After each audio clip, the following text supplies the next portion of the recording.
berjalan di barisan paling depan, tepat di samping Sora yang berjalan dengan langkah besar dan penuh dengan percaya diri. Tori tahu bahwa perjalanan itu kemungkinan besar akan menjadi titik akhir dari segalanya. Entah ia akan berhasil meloloskan diri atau ia harus berhadapan langsung dengan pertarungan hidup dan mati melawan penguasa tertinggi di tengah pekat dan dinginnya air danau hitam. Danau yang sunyi itu di kejauhan kini kembali menunggu kedatangan mereka semuanya.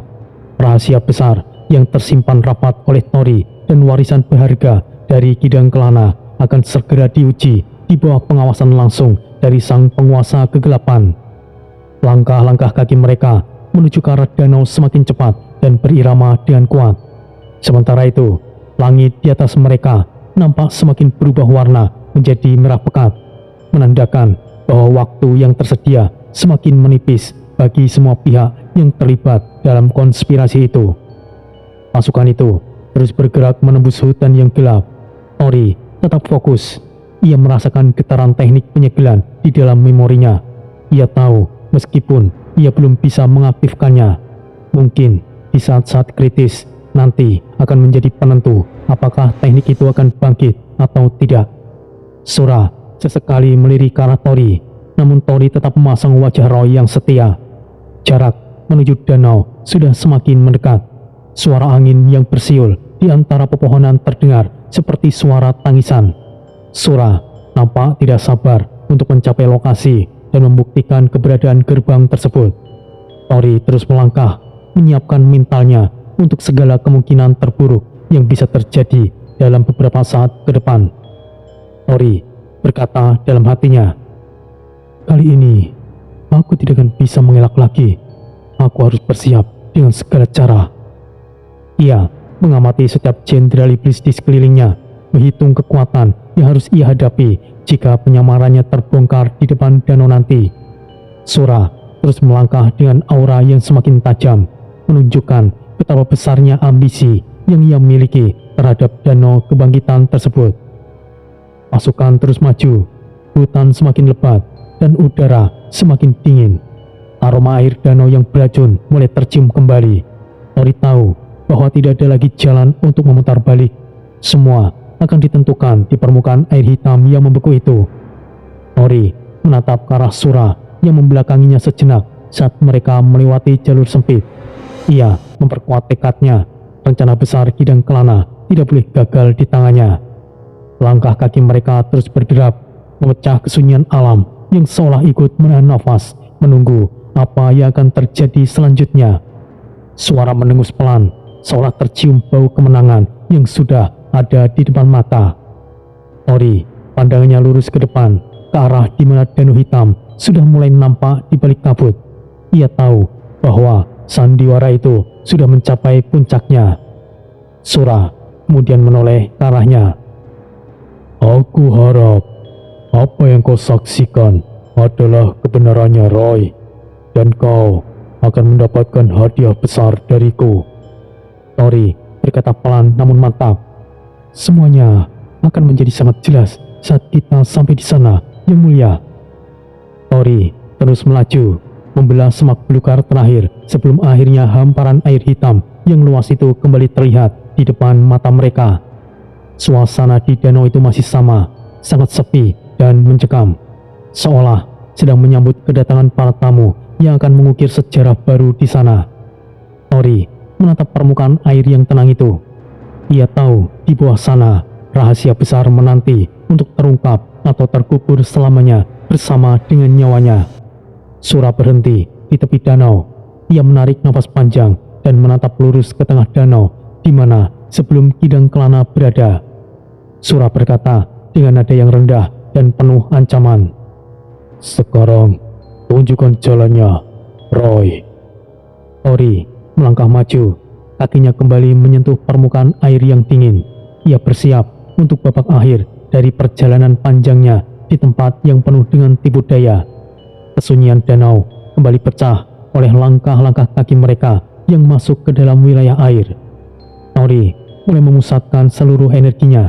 Ia tahu bahwa ia tidak punya banyak waktu. Di dalam pikirannya, ia sudah menyusun rencana darurat jika Sora menyadari bahwa koordinat yang ia berikan hanyalah jebakan belaka. Sura mengikuti di belakang dengan tatapan yang sangat tajam. Ia tidak membiarkan satupun gerakan Tori luput dari pengawasannya. Angin di sekitar danau bertiup lebih kencang dari sebelumnya, membuat permukaan air hitam itu mulai berontak kecil. Tori terus berjalan menuju ke tengah, ke titik di mana pusaran maut itu sebelumnya muncul. Ia tahu bahwa ia harus bergerak sangat presisi. Tori menoleh sedikit ke arah Sura. "Kita harus menyelam di titik yang tepat, Yang Mulia." Sura hanya mengangguk kecil, wajahnya dipenuhi dengan ambisi yang menggelap. Ia sudah siap untuk terjun ke dalam kegelapan demi mencapai tujuannya, tanpa menyadari bahwa maut mungkin sedang menunggunya di bawah sana. Tori menarik nafas panjang untuk yang terakhir kalinya sebelum mulai menggerakkan tangannya, menciptakan aura pelindung yang akan membawa mereka masuk ke dalam pedalaman air danau yang mematikan itu. Perjalanan terakhir menuju danau kebangkitan yang penuh dengan tipu muslihat pun dimulai di bawah tatapan langit yang semakin merah membara. Apakah Tori akan bisa mengelabui Sura dan menjebaknya di sana, atau Sura sendiri sudah menyiapkan sesuatu yang lain? Rombongan besar yang dipimpin oleh Sura akhirnya menampakkan kaki di tepian danau hitam. Suasana di tempat itu terasa berkali-kali lipat lebih menekan dibanding dengan kunjungan mereka sebelumnya. Di atas sana, langit nampak menggumpal dengan awan hitam kemerahan yang berputar dengan lambat, seolah-olah alam sedang memberikan reaksi terhadap kehadiran sang penguasa tertinggi di wilayah tersebut. Sura melayang secara perlahan menuju ke titik tengah danau, diikuti oleh rombongan intinya. Di sisi kirinya, Tori yang masih berada dalam wujud penyamarannya sebagai iblis bernama Roy terbang dengan raut wajah yang sangat datar. Namun, di balik wajah itu, ia sedang berusaha menyembunyikan badai kekacauan yang ada di dalam pikirannya. Di sisi kanan Sura, Reta ikut terbang dengan keagungan seorang ratu. Namun jemarinya nampak bergetar halus saat ia memegang kain gaunnya yang panjang. Cupid, iblis kecil yang kini menjadi kesayangan Reta, tertengger diam di pundaknya dengan mata yang terus berputar dengan waspada, seolah sedang mencium aroma bahaya yang sangat pekat. Mereka semuanya berhenti tepat di titik koordinat tempat Kaisar Kidang Kelana gugur beberapa hari yang lalu. Air di bawah sana nampak sangat kental, terlihat seperti minyak hitam yang kaku dan mematikan bagi siapapun. Sura menghentikan pergerakannya secara mendadak. Ia menoleh ke arah Tori dengan sebuah tatapan mata yang sangat tajam. Sura berkata sekali lagi dengan suara yang berat menggetarkan udara di sekitaran mereka. "Baiklah, Roy. Sekarang tunjukkan padaku di mana letak jalur menuju danau kebangkitan yang kau bicarakan itu." Tori menatap lurus ke arah kegelapan air yang nampak ingin menelan siapapun yang berani melihatnya.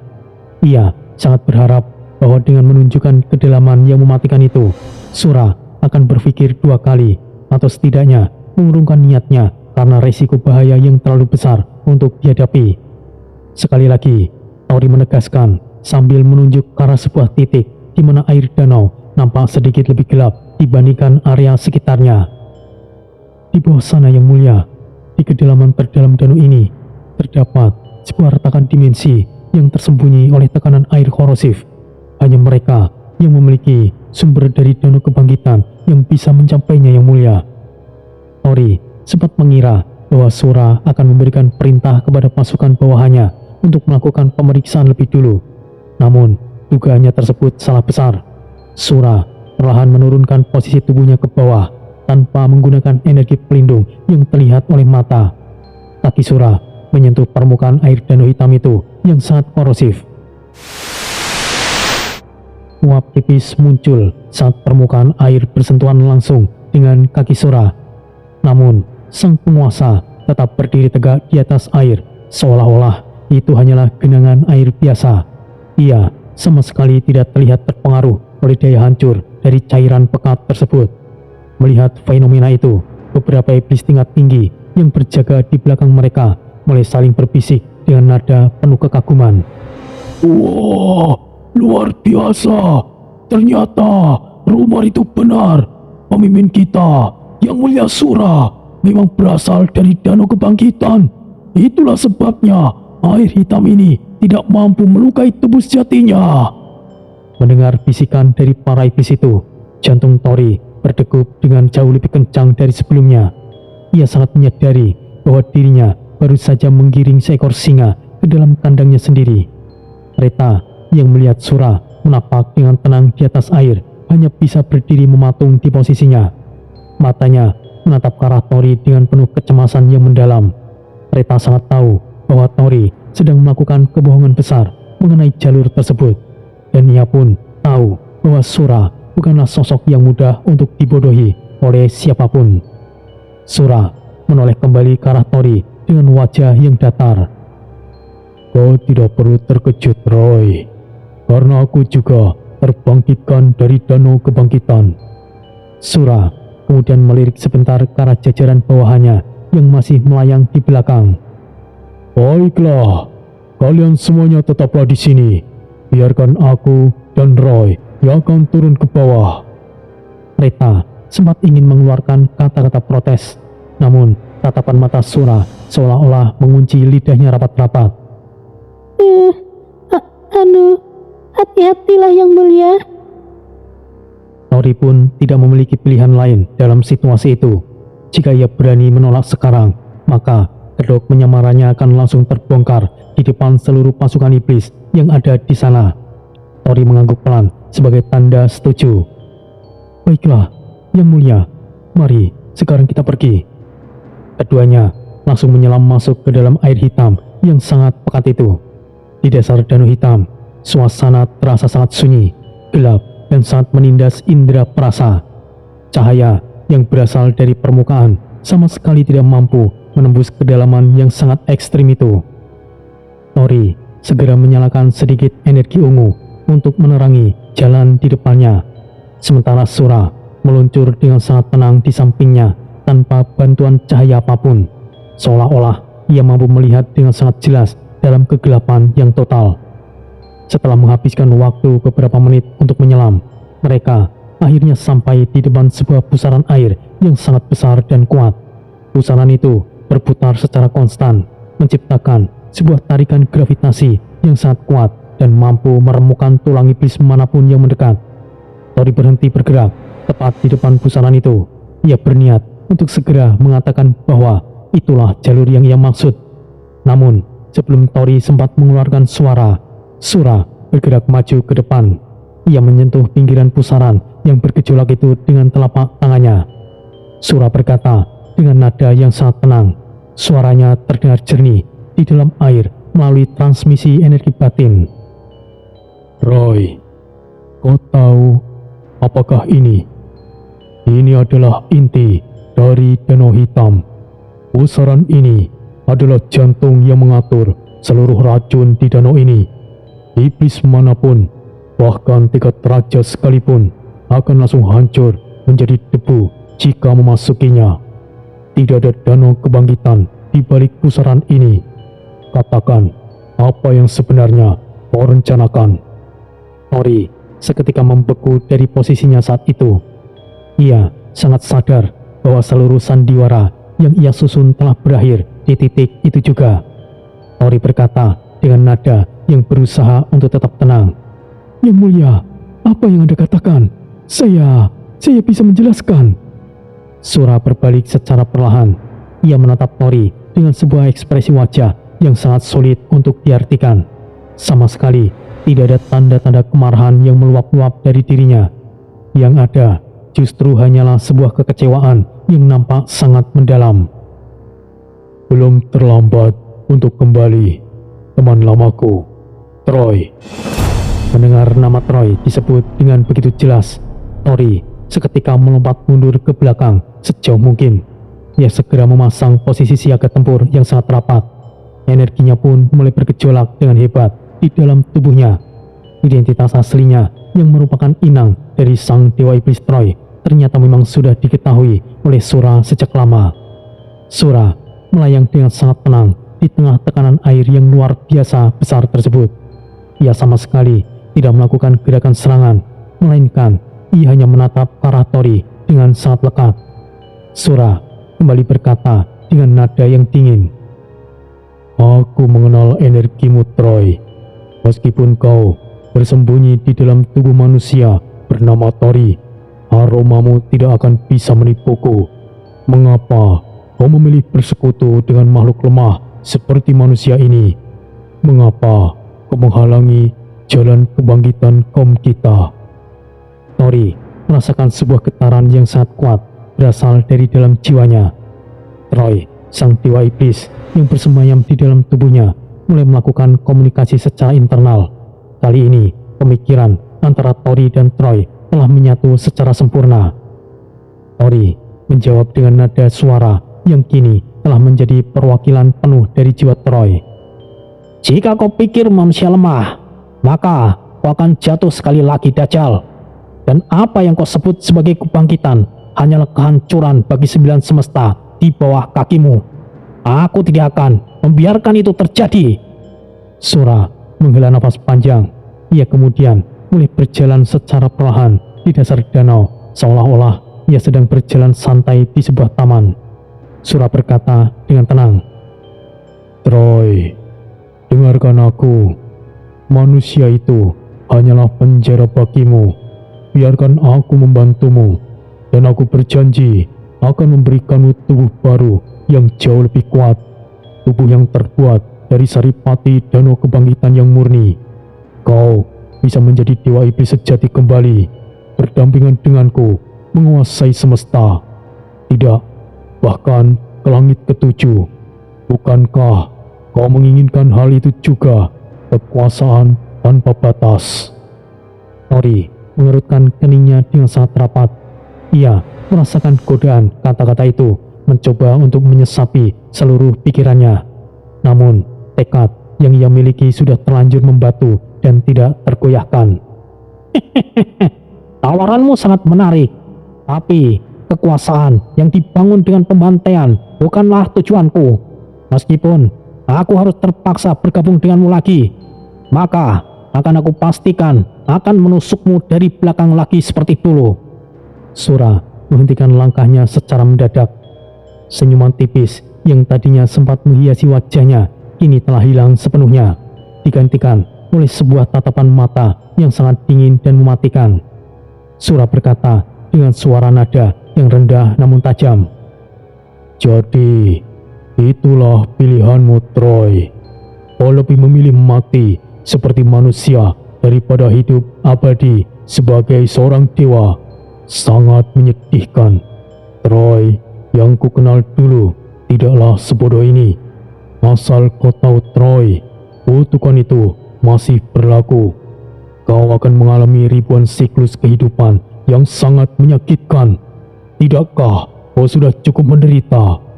Jika kau dendam karena hal itu, aku bisa memaklumi. Sekali lagi, aku berikan penawaran untukmu, Troy. Berdua, kita tidak terkalahkan. Dan aku berjanji, tidak ada lagi invasi yang menghancurkan seperti dulu." Tori, yang kini didominasi oleh Troy, sangat sadar bahwa tidak ada gunanya lagi untuk bersembunyi di balik wujud penyamaran itu. Ia harus menggunakan seluruh kekuatan penuhnya jika ingin memiliki kesempatan untuk bertahan hidup. Meskipun ia tahu bahwa peluangnya untuk menang melawan Sura di tempat itu hampir mencapai angka 0. Namun bagi mereka, menyerah berarti membiarkan 9 semesta jatuh ke tangan Dajjal. Tori berkata dengan nada yang sangat mengejek, "Apakah kau pikir aku bodoh? Dari semuanya yang aku kenal, kau paling tidak bisa dipercaya. Lebih baik aku lenyap dan mengulang ribuan kali kehidupan daripada hidup sebagai pihakmu, Dajjal." Secara tiba-tiba, sebuah cahaya emas yang sangat terang mulai memancar dari seluruh tubuh Tori. Cahaya itu membelah kegelapan air hitam danau yang sangat kuat. Wujud iblis Roy yang selama ini ia gunakan perlahan-lahan mulai mengelupas dan menghilang begitu saja. Secara perlahan namun pasti, Tori menunjukkan wujud manusia sejatinya yang sebenarnya. Sebuah armor emas dengan corak naga yang sangat mendetail muncul menyelimuti seluruh tubuhnya, memancarkan sebuah aura suci yang nampak sangat kontras dengan lingkungan dasar danau hitam yang penuh racun itu. Sebuah getaran energi suci terdengar nyaring di kedalaman air. Di tangan kanan Tori muncul sebuah tombak naga emas yang sangat gagah. Bila tombak itu berkilat dengan sangat tajam, mengeluarkan percikan-percikan listrik emas yang membelah air dan sekelilingnya menjadi beberapa bagian. Itu adalah bentuk perwujudan dari kekuatan penuh Tori sebagai pewaris tunggal Nagantara yang telah menyatu secara utuh dengan jiwa para leluhur naga. Sura hanya berdiri diam mematung saat menyaksikan transformasi besar tersebut berlangsung di depan matanya. Ia sama sekali tidak nampak terkejut. Justru, ia nampak menjadi semakin yakin dengan keputusan yang telah ia ambil.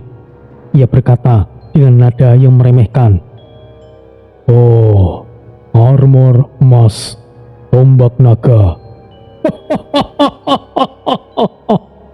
Kesatria Nagantara, pantas saja kau cukup arogan manusia, dan pantas Troy Petah berada di dalam jiwamu.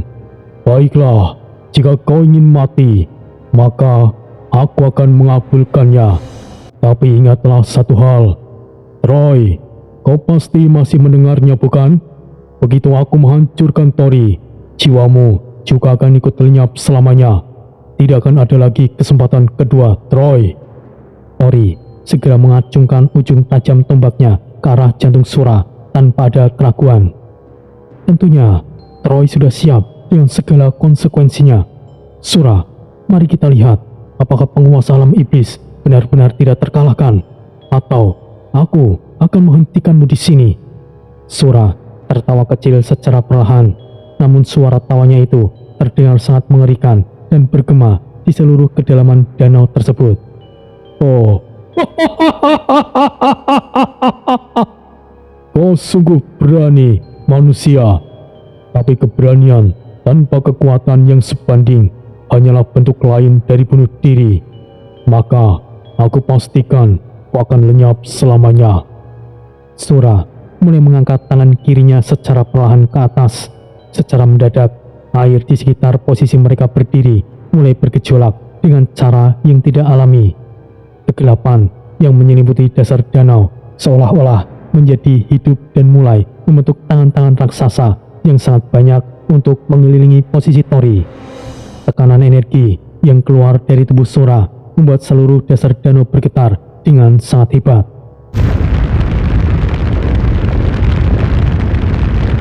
Suara getaran besar itu terdengar sangat dalam, meskipun pertarungan secara fisik masih belum benar-benar dimulai. Namun, tekanan aura di antara kedua sosok itu sudah mampu membuat retakan-retakan besar di dasar danau yang berbatu. Tori mencengkeram gagang tombaknya dengan sangat erat, sementara Sura mulai mengumpulkan sebuah gumpalan energi kegelapan yang sangat pekat di telapak tangannya. Suasana di dasar danau hitam saat itu menjadi sangat mencekam. Itu adalah sebuah awal dari pertarungan besar yang akan menentukan nasib masa depan 9 semesta. Sura berkata dengan tatapan yang menghancurkan mental, "Aku akan memberimu satu kesempatan terakhir sebelum aku benar-benar menghapus keberadaanmu. Berlututlah atau kau akan menyesal, manusia." Tori hanya menatap lurus ke arah Sura dengan tatapan mata yang sangat tajam, tanpa ada sedikit pun rasa takut yang tersisa di dalam hatinya. Ia berdiri tegak di tengah kepungan tangan-tangan kegelapan itu. "Tidak perlu banyak bicara, Sura. Kita akan selesaikan ini sekarang juga." Sura menyeringai dengan cara yang sangat menyeramkan. "Baiklah, kau akan tahu bagaimana rasanya putus asa, manusia." Sepasang mata Sura seketika menyala dengan cahaya merah darah yang sangat terang benderang. Cahaya merah itu menerangi seluruh kegelapan di dasar danau saat ia mulai bersiap untuk meluncurkan serangan pembukanya. Di atas permukaan danau, Reta hanya bisa berdiri terpaku menatap permukaan air yang mulai berbuih dengan sangat hebat dari bawah. Ia menyadari sepenuhnya bahwa takdir hidup Tori saat ini sedang berada di ujung tanduk kematian. Gejolak air di dasar danau semakin menggila. tangan-tangan raksasa dari bayangan-bayangan hitam itu mulai bergerak mendekat ke arah Tori dengan kecepatan yang sangat tinggi. Tekanan air di sekitar Tori terasa semakin berat, seolah-olah danau itu sendiri sedang berusaha untuk meremukkan tubuhnya berkeping-keping. Namun, cahaya emas dari armor Nagantara miliknya terus bersinar dengan stabil, menolak segala bentuk energi gelap yang mencoba untuk menyentuh kulitnya. Tori memutar tombak naga emasnya dengan kecepatan tinggi, menciptakan sebuah perisai energi putar yang mengeluarkan percikan listrik emas ke segala arah di sekelilingnya. Suara listrik itu membelah air danau yang pekat. Setiap kali tangan bayangan itu mencoba menyentuh perisai energinya, bayangan tersebut langsung terbakar dan musnah menjadi asap hitam yang menyatu kembali dengan air. Namun, jumlah tangan bayangan itu nampak tidak terbatas, terus bermunculan dari kegelapan dasar danau yang paling dalam. Sura hanya berdiri dengan tenang sambil terus mengangkat tangannya, mengendalikan seluruh elemen di sekitar mereka hanya dengan sedikit fokus pemikiran. Ia nampak sangat superior, seolah-olah ia sedang bermain-main dengan seekor serangga kecil yang sedang berusaha keras untuk bertahan hidup di dalam genggamannya. Sura berkata dengan suara yang bergema kuat, "Lihatlah dirimu manusia, kau bahkan harus berjuang keras hanya untuk menahan aura pasifku. Bagaimana kau bisa berpikir untuk menghentikanku?" Tori tidak menjawab kata-kata provokasi itu. Ia memusatkan seluruh konsentrasinya pada aliran energi spiritual di dalam tubuhnya yang terus diperkuat oleh jiwa para leluhur naga. Ia tahu bahwa ia tidak boleh hanya sekedar bertahan. Ia harus menemukan sebuah celah untuk melakukan serangan balik yang mematikan. Meskipun peluang itu nampak sangat kecil saat itu. Cahaya merah dari mata Sura semakin meredup, namun terasa semakin intens dan mematikan. Ia mulai melangkah satu tindak lagi ke depan, dan seketika itu juga seluruh tekanan di dasar danau meledak dengan kekuatan yang berkali-kali lipat lebih besar dari sebelumnya.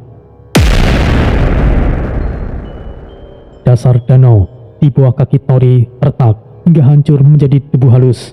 Tori terpaksa harus menggunakan energi spiritual yang sangat besar hanya untuk menjaga posisinya agar tetap berdiri tegak.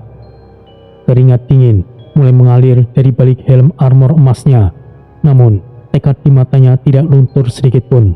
Pertempuran yang akan menentukan segalanya ini baru saja dimulai dengan ledakan kekuatan yang belum pernah disaksikan oleh siapapun di alam iblis tersebut. Sura mulai mengepalkan tangan kirinya yang berada di atas. Secara serentak, seluruh tangan-tangan bayangan raksasa itu bersatu menjadi satu kepalan tangan hitam yang ukurannya jauh lebih besar dari sebuah bukit. Kepalan tangan bayangan itu kemudian meluncur turun dengan kecepatan kilat menuju ke posisi Tori yang berdiri di dasaran danau. Suara dentuman yang sangat keras itu menciptakan gelombang kejut yang menyapu seluruh area dasar danau, menciptakan kekacauan total di bawah air hitam yang sangat pekat. Cahaya emas Tori sempat meredup sejenak akibat hantaman energi yang sangat besar itu. Namun, ia tetap bertahan di tengah gempuran maut yang sedang berlangsung. Sura tetap menatap dengan senyum dinginnya, menantikan saat di mana harapan manusia di depannya itu akan hancur sepenuhnya. Sementara itu, di benteng naga abadi, suasana di sana terasa sangat mencekam. Langit tertutup debu peperangan yang tebal. Baraka mulai melangkah maju dari garis belakang pasukan iblis yang berbaris dengan rapi. Setiap langkah kaki Baraka yang besar membuat tanah yang dipijaknya menghitam secara mendadak dan mengeluarkan asap tipis yang berbau busuk. Baraka menghentakkan tangan kanannya, mengayunkan cemeti berdurinya ke udara dengan kekuatan penuh. Suara cemeti itu memecah gedang telinga siapapun yang mendengarnya. Baraka menatap lurus ke arah depan dengan mata yang berkilat merah. Ia berteriak dengan suara yang menggelegar. "Kemarilah manusia api, tunjukkan padaku apa yang bisa dilakukan manusia sepertimu. Jaka yang tadinya melayang di udara segera meluncur turun. Ia mendarat dengan mantap tepat 10 langkah di depan Baraka. Seluruh tubuh Jaka masih terbungkus kobaran api merah yang sangat panas dari efek pusaka Brahogeni. Jaka memutar pergelangan tangan kanannya perlahan. Keris Brahogeni yang tadinya kaku dan pendek secara ajaib memanjang serta melentur seperti cemeti api yang terus membara. Jaka menyaut dengan nada yang dingin. Kau terlalu banyak bicara, iblis jelek. Majulah, dan kau akan merasakan tinjuku. Baraka tertawa lebar hingga deretan gigi tajamnya terlihat dengan jelas di bawah cahaya api. Kau sungguh begitu bersemangat untuk mati, manusia. Tanpa peringatan, Baraka melakukan serangan lebih dulu. Cemeti berdurinya melesat, membelah udara secepat kilat, mengincar leher Jaka dengan sangat akurat. Jaka bergerak dengan sigap. Ia mengayunkan keris Brahogeni yang telah berubah menjadi cemeti untuk menangkis.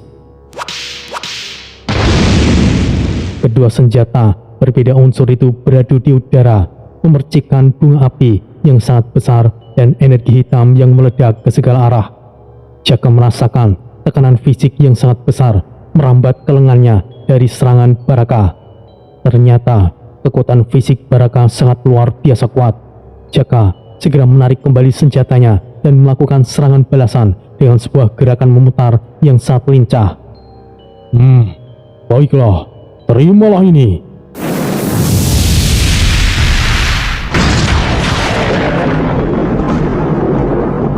Cemeti api Jaka menghantam tanah tepat di dekat kaki Baraka, menciptakan sebuah ledakan api yang menjulang sangat tinggi. Namun, Baraka melompat ke samping dengan gerakan yang sangat ringan meskipun tubuhnya besar.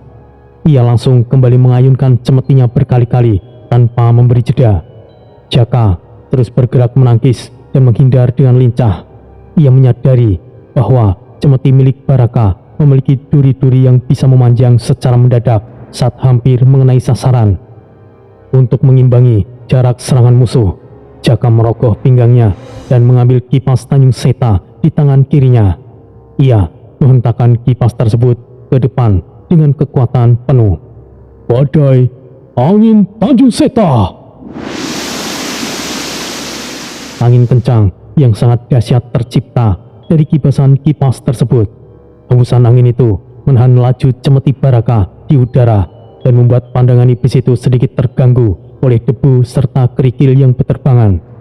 Jaka memanfaatkan momentum singkat itu untuk menusukkan cemeti apinya sekuat tenaga ke arah dada Baraka. Baraka memutar cemetinya dengan sangat cepat di depan tubuhnya hingga membentuk sebuah perisai energi hitam yang sangat solid. Serangan cemeti api Jaka terpental seketika saat membentur perisai tersebut. Duel antara keduanya berlangsung sangat lama dan melelahkan. Jaka terus mengkombinasikan sabetan cemeti api dengan hembusan angin dari kipasnya secara bergantian. Sementara Baraka menyerang dengan sangat ganas menggunakan kekuatan otot dan energi gelapnya. Di sisi lain, medan perang yang lebih luas. Situasinya tidak kalah mencengkam bagi pasukan yang bertahan. Baraka ternyata telah melepaskan peliharaan mengerikannya sejak awal pertempuran. Sebuah ular raksasa dengan 7 kepala yang ukurannya sangat besar. Ular itu bergerak meliuk-liuk, menyemburkan racun hijau yang korosif dan api hitam yang pekat ke arah barisan pasukan klan Phoenix. Feling mengangkat pedangnya tinggi-tinggi ke arah para prajurit yang mulai terlihat ketakutan.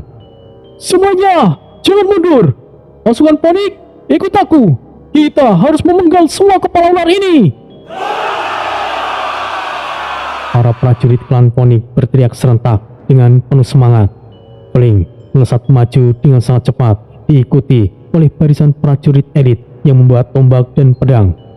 Ular berkepala 7 itu menggeram rendah, menciptakan getaran hebat di tanah yang bahkan meruntuhkan beberapa bagian dari dinding benteng yang sudah retak. Salah satu kepala ular mematuk dengan cepat ke arah Fling. Namun, Fling berhasil menghindar dengan melompat ke atas. Kemudian, ia menebas leher ular tersebut dengan pedangnya yang membara oleh energi spiritual. Kepala ular itu menghantam tanah setelah terhindar dari tebasan fatal. Fling berteriak lantang kepada para perwira yang berada di sampingnya. "Semuanya, terus serang! Jangan biarkan mereka mendekati gerbang!" "Tuan Fling, kulit ular ini terlalu keras. Senjata biasa tidak akan mempan. Gunakan energi api kalian secara maksimal. Jangan simpan tenaga lagi." Pertarungan antara pasukan Phoenix melawan ular kepala 7 itu berlangsung sangat sengit dan berdarah. Darah para prajurit Phoenix yang berwarna kemerahan dan cairan hijau kental dari tubuh ular itu bercampur menjadi satu di atas tanah medan laga. Kembali ke pusat pertarungan utama, Jaka mulai merasakan nafasnya memburu dengan sangat berat. Keringat bercucuran dengan sangat deras di balik kobaran api yang masih menyelimuti tubuhnya. Ia menyadari bahwa cadangan energi spiritual di dalam tubuhnya mulai menipis dengan sangat cepat karena terus-menerus dipaksa menggunakan 2 pusaka tingkat tinggi secara bersamaan. Jaka bergumam dalam hatinya sambil menatap Baraka yang nampak masih bugar dan berdiri dengan tegak. "Sial, energi spiritualku terbatas. Aku tidak bisa membiarkan ini berlanjut lebih lama." Baraka yang jeli segera menyadari tanda-tanda kelelahan pada gerakan Jaka. Ia kembali menyeringai dengan sangat licik. "Ada apa manusia? Apakah kau mulai lelah? Ya, memang seperti itu manusia." Jaka sama sekali tidak menjawab. Ia segera menyimpan kipasnya ke pinggang dan membuat sebuah tanda segel dengan jari-jarinya di depan dada secara cepat. "Yada, Subali!" Secara tiba-tiba, 4 berkas cahaya terang muncul di sekeliling posisi Jaka. Dari dalam cahaya itu muncul 4 sosok roh pendamping Jaka. Yada dengan berbadan besar dan langsung berdiri di depan Jaka dengan memegang perisai energi yang kokoh. Subali yang membawa gada besar berdiri di samping kiri, siap untuk menerjang musuh. Sedangkan Siri dan Suru yang memiliki tubuh ramping langsung menghilang ke dalam bayang-bayang di sekitar tempat itu. "Sendika dawuh, Tuan," Yada Subali berkata dengan suara yang berat dan tajam, disambut oleh Subali yang sangat keras sambil mengangkat gadanya yang berat. "Menunggu perintah Anda, Tuanku." Baraka melihat kedatangan para roh pendamping Jaka tersebut dan justru tertawa dengan sangat keras. Suaranya bergema memenuhi seluruh lembah yang sunyi. "Oh, kau pikir hanya kau yang punya teman? Baiklah, lihatlah ini." Baraka menghentakkan kaki kanannya dengan sangat kuat ke tanah. 4 buah portal berwarna hitam pekat terbuka di belakang tubuhnya. Dari dalam portal itu muncul 4 monster peliharaan Baraka yang tidak kalah mengerikan. Ada sosok raksasa batu untuk menandingi Yada, seekor kera hitam besar untuk menghadang Subali, dan 2 siluman bayangan yang bergerak lincah untuk menghadapi Siri dan Suru. Baraka memerintah dengan tangan menunjuk ke arah Jaka dan para rohnya. Sekarang habisi mereka semua." Pertempuran pecah menjadi beberapa bagian kecil yang sangat intens. Yada harus menahan hantaman keras dari raksasa batu itu dengan menggunakan perisai energinya yang berpendar. Di sisi lain, Subali mengayunkan gadanya dengan tenaga penuh dan berbenturan langsung dengan tinju kera hitam besar milik Baraka. Siri dan Suru terlihat sesekali muncul secara mendadak di udara, beradu senjata tajam dengan siluman bayangan dalam gerakan yang sangat cepat hingga hanya terlihat kilatan cahaya hitam dan putih yang saling berkejaran. Jaka mencoba menyerang Baraka sekali lagi secara langsung di tengah kekacauan duel para roh pendamping tersebut. Namun, ia terus-menerus terhambat oleh serangan balik Baraka yang sangat presisi. Jaka semakin merasa tubuhnya lemas. Cahaya api yang menyelimuti tubuhnya mulai meredup, tanda bahwa energi spiritualnya benar-benar berada di titik kritis yang membahayakan. Jaka berteriak dengan suara yang sudah terdengar sangat parau. Aku harus mengakhiri ini dengan cepat. Uta, keluarlah! Langit di atas benteng naga abadi mendadak menjadi gelap gulita, seolah-olah waktu telah berganti malam. Awan hitam pekat berputar hebat membentuk sebuah pusaran raksasa di angkasa.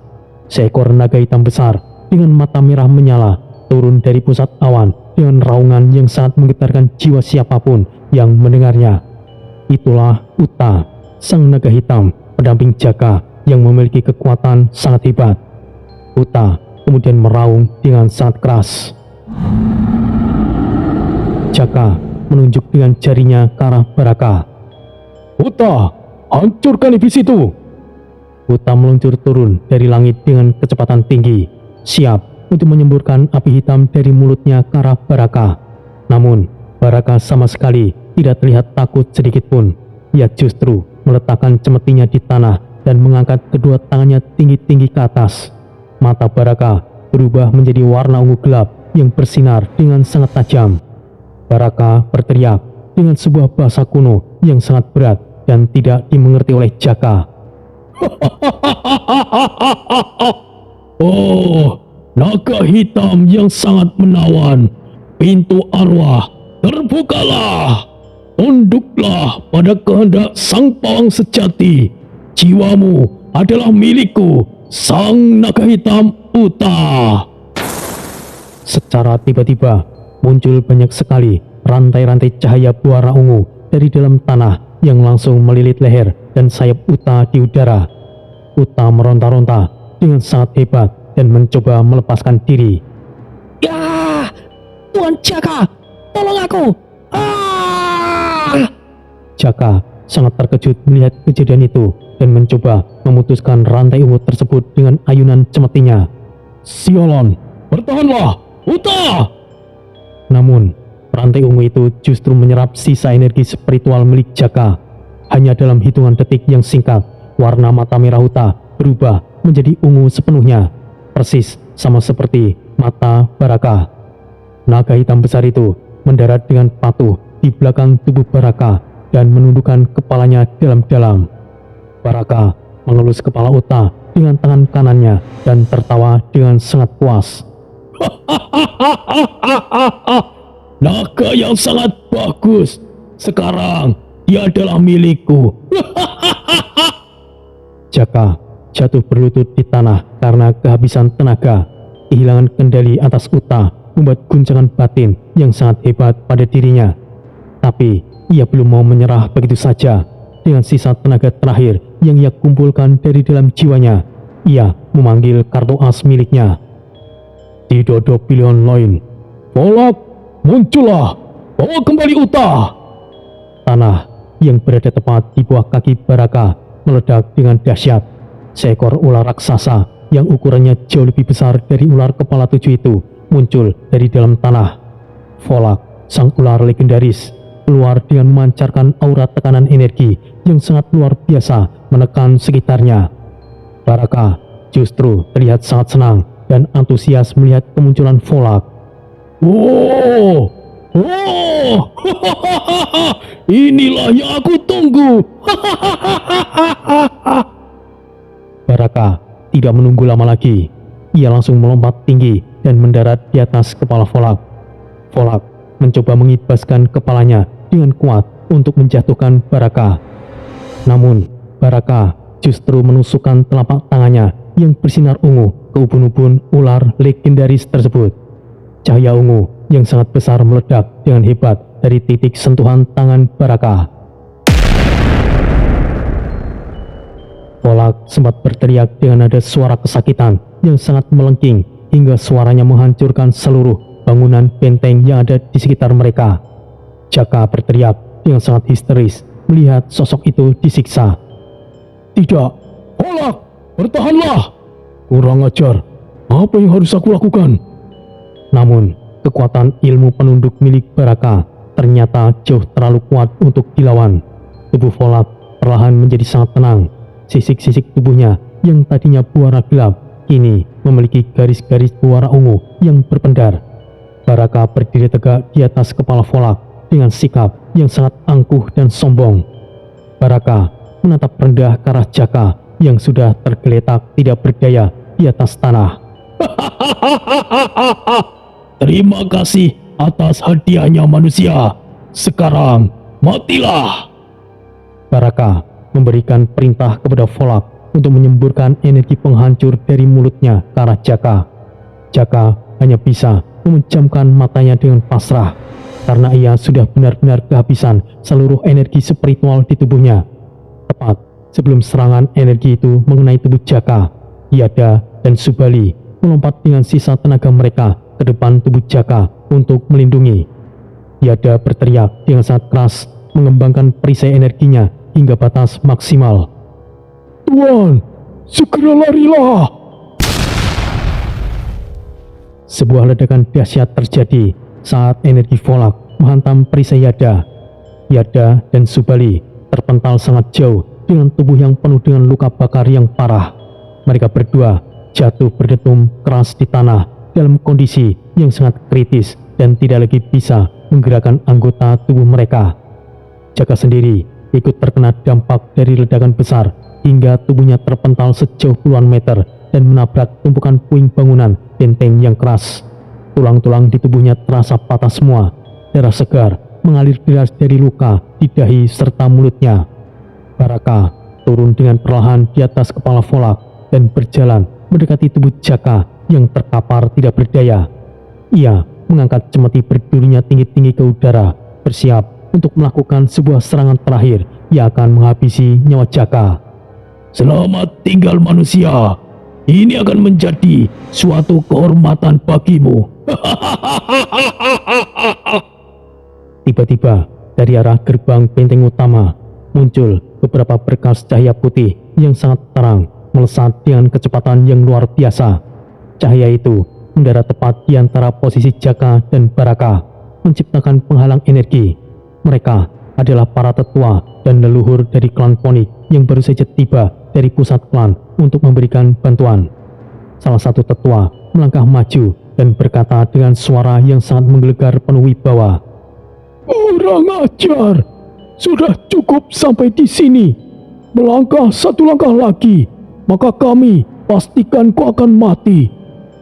Baraka seketika menghentikan langkahnya. Ia melihat sejumlah para tetua yang datang cukup banyak dan semuanya memiliki pancaran energi spiritual yang sangat kuat dan stabil. Ia melirik sebentar ke arah Volak dan Uta yang kini sudah sepenuhnya berada di bawah kendalinya. Baraka segera menyarungkan cemetinya kembali ke pinggang. Kalian datang di saat yang tepat. Misi utamaku mendapatkan Volak sudah selesai dan aku mendapatkan bonus naga hitam ini. Aku tidak punya waktu untuk meladeni orang-orang tua seperti kalian. Baraka tertawa dengan nada mengejek sambil memberi aba-aba pada sisa pasukannya untuk segera mundur. Sekarang kita akan pergi. Pasukan iblis elit itu bergerak mundur dengan sangat cepat, menghilang masuk ke dalam kabut hitam yang tebal bersama Baraka, Volak, dan juga Uta. Para prajurit dari klan Ponik yang masih tersisa bersorak-sorai dengan sangat gembira melihat musuh-musuh mereka pergi meninggalkan medan laga. Para prajurit berteriak gembira. Kita menang! Mereka telah lari! Hidup! Hidup klan Ponik!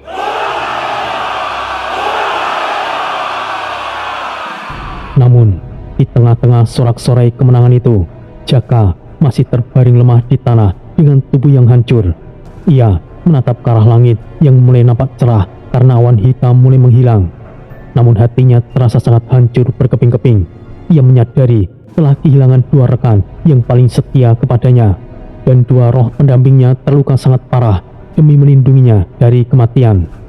Keling berlari cepat mendekati posisi Jaka dan mencoba membantu tubuh Jaka untuk duduk bersandar pada puing bangunan. Tuan Jaka, kau baik-baik saja. Lukamu sungguh parah, tapi semuanya akan baik-baik saja. Kita berhasil, mereka telah mundur, kita telah menang Tuan Jaka. Jaka hanya bisa menatap kosong ke arah jalur hilangnya Baraka Suaranya terdengar sangat lirih, bergetar, dan penuh dengan nada keputusasaan. Ini bukanlah kemenangan Flink. Aku telah kehilangan segalanya. Bagi seluruh pasukan klan Phoenix, hari itu tercatat sebagai hari kemenangan besar yang bersejarah. Namun bagi Jaka, itu adalah sebuah kekalahan paling mutlak dan menyakitkan yang pernah ia alami sepanjang hidupnya. Sang naga hitam Uta dan sang ular legendaris Volak ini telah berubah menjadi senjata mematikan bagi musuh-musuhnya sendiri. Jaka memejamkan matanya dengan sangat rapat, merasakan perih yang luar biasa yang bukan berasal dari luka fisiknya, melainkan dari rasa kegagalannya yang amat mendalam. Suasana kemenangan di sekitarnya terasa hambar dan menyiksa batinnya yang sedang hancur secara perlahan.